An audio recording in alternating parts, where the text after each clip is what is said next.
There are many different components that go into making a good game. Story, gameplay, action, adventure, but a game's ability to let you center yourself in its world and experience that fantasy has always been a major drawing point as to why I play video games. And so when I picked up Jump Space, I was just kind of expecting something like Deep Rock Galactic in space, you know, a first-person co-op mission-based shooter with some ship management elements sprinkled in. And although I think Jump Space meets that expectation, I was not expecting just how immersive and just how fucking cool this game is. Piloting a ship, fighting space battles, all the while managing ship repairs and system failures, to seamlessly stepping out into outer space, spacewalking and being able to fly around in zero-G to explore points of interest, to crash landing into ground combat. Jump Space, although also having a solid foundation, with various elements promoting some variety and gameplay elements that keep the core systems engaging, holds so many of these moments that I never knew I wanted to experience in a video game. And bearing in mind the game is in early access, and as such, majority of the components are still a little shallow, pacing may need a little tuning, the reward system may need some polishing, and some clarity may be needed surrounding the mission design. For an early access game, as well as being the debut title for the studio Keepsake Games, the foundations of this game, that core co-op and moment-to-moment gameplay loop is great. And that simultaneous blending of third-person space battles with first-person ship management and combat is just so euphoric. Besides the game being a blast with friends, so many times in this game I caught myself saying, man, this is so cool. And although I think there is a journey ahead for the developers to flesh out the game and fine-tune a lot of the core systems, I am just in awe of how much fun this game is and how well it captures that space combat experience. And it's one of those games that, despite being unfinished in early access, I would recommend that you pick it up and give it a whirl with a couple of friends. If not for a good time, then just to experience what it's like to play this game, because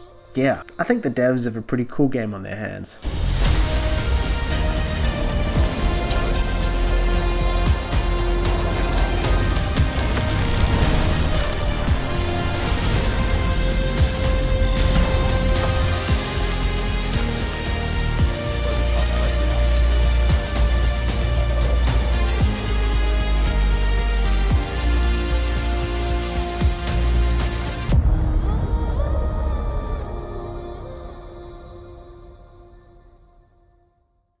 So Jump Space is an early access co-op PvE mission-based ship piloting first-person shooter with some roguelike elements sprinkled on top. Structurally, it is very similar to Deep Rock Galactic, where the game sees you select your mission from a terminal in your hub, with each mission varying in difficulty and length, but where Deep Rock takes you 500 feet into the earth, Jump Space takes you to the stars. The general mission structure of each mission is generally the same. Loading in, you spawn in your ship, where you'll have the opportunity to learn the different systems available to you on board. You've got your scanner that lets a player reveal points of interest and any hostiles that may be in the surrounding area. You've got your engine room that lets you install your ship's different weapons and components. We all need to perform a little organizational minigame to make sure each of your components are properly powered. You have a materializer that lets you create various things needed to maintain your ship using materia, a currency that you get from destroying enemy ships and deconstructing loot. You've got your pilot seat where you can take control of the ship as well as fire your pilot weapons, and you've got your combat station whereby another member of your party can control the ship's secondary weapons, which vary depending on which you've unlocked and have chosen to equip. You'll also be able to access your map console where, similar to FTL, you can select your jump pathway moving forward, with each route offering different bonus rewards from ship components to bonus materia, map components to artifacts, which is another one of Jump Space's roguelike elements where you can install up to 5 artifacts that you'll find in your runs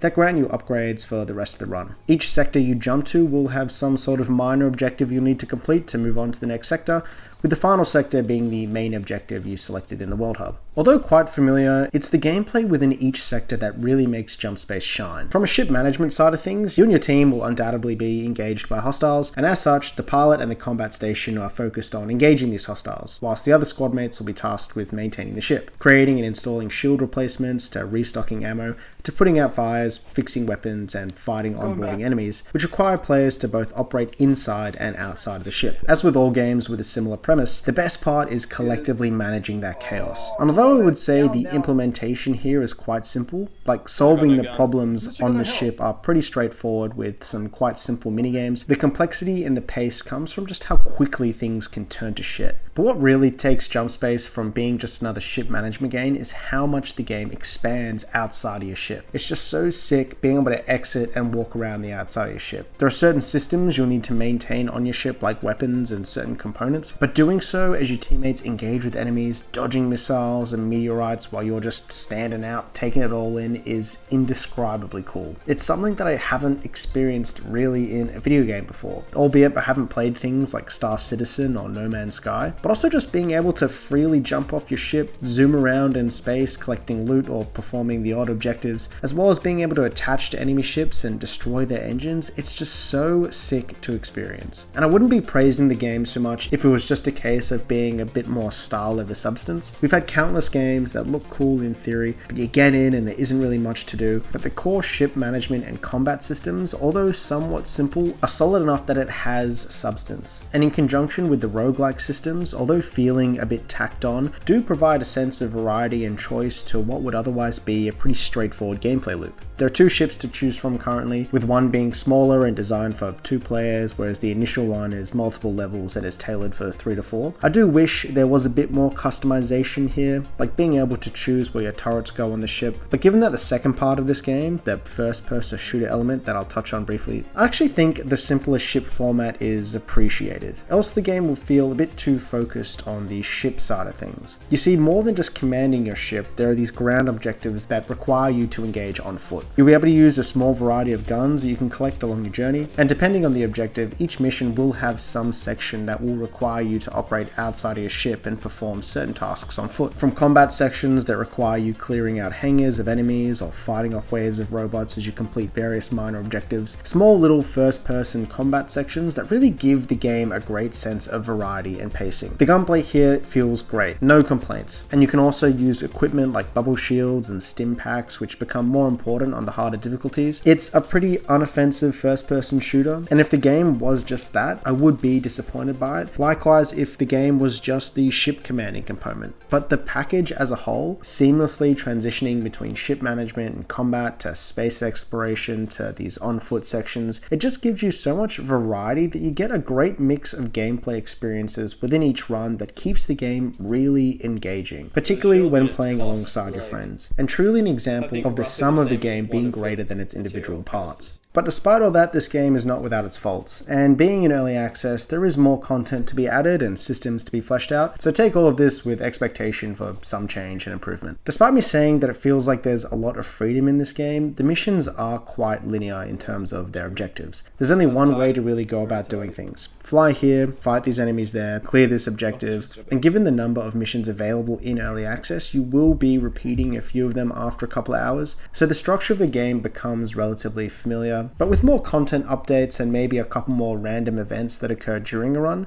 something to throw a spanner in the works, I'm confident that this will not be an issue. It's not that the core systems are busted. If anything, I think the foundations for this game are excellent. It just needs a bit more content to truly hook you in for the long run. But in saying that, I've played about 20 hours in early access and I'm still having a great time, particularly with the harder difficulties and unlocking the new components. There is something to say about the initial pacing of the game. The first 2 difficulties are very easy. So easy that I think it actually hurts the game a little bit, because you need to play a couple of missions to unlock the next zone and the harder difficulties. It's just so easy that it's kind of not enjoyable. Like, you don't need to use any of the personal equipment. There's no need to find cover when fighting enemies as they die so quickly and do so little damage. And you're kind of always in surplus of materia, so your ship is never really in peril. But then you play the harder difficulty and it just plays so much better. You need to be more on top of your resources. You need to better manage your materia. I would say the devs could just scrap the easiest difficulty entirely and make hard the new normal. I mean, the devs do have a pretty clear roadmap ahead that looks like they're adding a lot of interesting things like class upgrades, as well as more content, which will be great. And so with a couple more updates and fleshing out the difficulty, I think this game really will grow into something great. Performance-wise, initially there was some issues.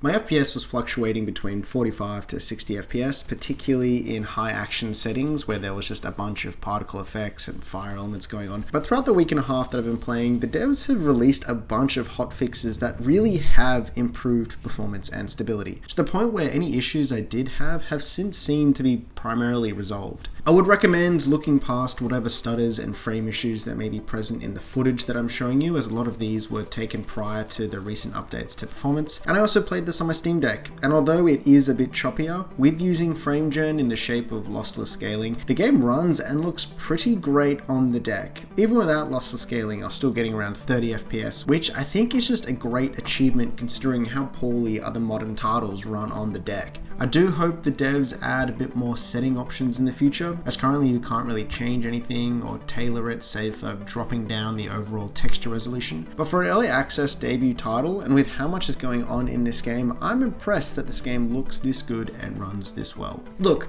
ultimately the question with any early access game is the game fun? Does it run, and is it worth getting now or waiting for the future? Jump Space runs great, so there's that question answered. Is it fun? Yeah, absolutely. Much like any co-op game in this genre, this game is best when playing with 2 to 3 other people, and you're all managing that collective shit show and juggling 3 things at once. There was just so many fun moments in this game that even though the general structure and mission design might get a little bit repetitive, you will still have fun playing it. And so the question as to whether to get it now or later. If you see this footage and you think that this is something you'll play, then I'd say give it a go now. It already has a solid foundation. The missions are fun and the general gameplay is great, and it would go a long way to supporting the devs. I truly think that this is a game that is worth checking out now, playing for 20 or 30 hours or so, and then checking back in at full release with your buddies once more content has dropped. Jump Space is pretty sweet.